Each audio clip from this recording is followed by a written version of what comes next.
Bihar NDA में seat sharing को लेकर अब बयानबाजी भी शुरू हो गई है। चिराग पासवान और उपेंद्र कुशवाहा सीट शेयरिंग पर बयान दे रहे हैं। इन सब के बीच सूत्रों के हवाले से एक बड़ी जानकारी निकलकर सामने आई है। सूत्र के माने तो बिहार विधानसभा चुनाव में लोकसभा के फॉर्मूले के अनुसार ही एनडीए में सीट बंटने की संभावना है। लेकिन इन सब के बीच एक बड़ी जानकारी ये निकलकर सामने आई है कि छोटी पार्टियां कितनी सीटों पर चुनाव लड़ेगी। एनडीए में 3 प्रमुख दल हैं जो सहयोगी दल के तौर पर बड़ी भूमिका निभा रहे हैं। चिराग पासवान की पार्टी लोक जनशक्ति पार्टी रामविलास, उपेंद्र कुशवाहा की पार्टी राष्ट्रीय लोक मोर्चा और जीतन राम मांझी की पार्टी हिंदुस्तानी आवाम मोर्चा। कहा यह जा रहा है कि लोकसभा चुनाव के आधार पर सीटों का बंटवारा होगा। अब एक बार पहले लोकसभा चुनाव के फॉर्मूले पर नजर डालिए। लोकसभा चुनाव में बीजेपी ने 17 सीटों पर चुनाव लड़ा, जेडीयू ने 16 सीटों पर और लोक जनशक्ति पार्टी ने 5 सीटों पर चुनाव लड़ा। हिंदुस्तानी आवाम मोर्चा ने जीतन राम मांझी की पार्टी हम और उपेंद्र कुशवाहा की पार्टी राष्ट्रीय लोक मोर्चा ने एक सीट पर चुनाव लड़ा।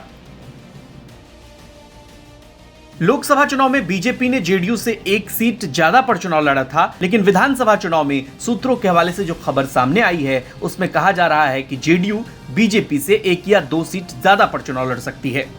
अब सूत्रों के अनुसार 243 में से 102 या 103 सीटों पर जेडीयू चुनाव लड़ सकती है, वहीं बीजेपी 101 से 102 सीटों पर चुनाव लड़ सकती है। बाकी बची करीब 40 सीटें लोक जनशक्ति पार्टी रामविलास, हिंदुस्तानी अवाम मोर्चा और राष्ट्रीय लोक मोर्चा को दी जाएंगी। सूत्रों के हवाले से बड़ी जानकारी ये भी है कि लोक जनशक्ति पार्टी रामविलास को 25 से 28 सीटें दी जा सकती है, जबकि जीतन राम मांझी के हिंदुस्तानी अवाम मोर्चा को 6 से 7 सीटें दी जा सकती है। वहीं राष्ट्रीय लोक मोर्चा को 4 से 5 सीटें दी जा सकती है।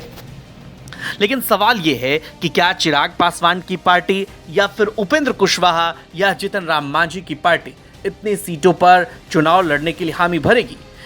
एनडीए के तमाम नेता ये बात कहते हैं कि जब हम मिल बैठकर तय कर लेंगे तो सारी बातें सामने आ जाएगी और सीट शेयरिंग पर कोई पेंच नहीं रहेगा। लेकिन सूत्रों के हवाले से जो जानकारी निकलकर सामने आई उसमें अब तक यही फॉर्मूला है।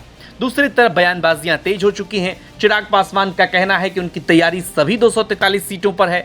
जीतन राम मांझी का दावा भी कुछ इसी तरीके का है। वहीं उपेंद्र कुशवाहा ने भी 4 से 5 सीटों की जो बात चल रही है उसको लेकर कहा है कि ऐसी अफवाहों पर ध्यान न दिया जाए। बहरहाल अभी चुनाव में वक्त है, लेकिन सीट शेयरिंग पर माथापच्ची सभी दलों में जारी है। एनडीए के संभावित फॉर्मूले पर आप क्या कुछ कहेंगे? कमेंट बॉक्स में अपनी राय हमें जरूर दीजिए। दिल्ली से हिमांशु मिश्रा की रिपोर्ट आप देख रहे थे। तमाम खबरों के लिए आप देखते रहिए बिहार तक।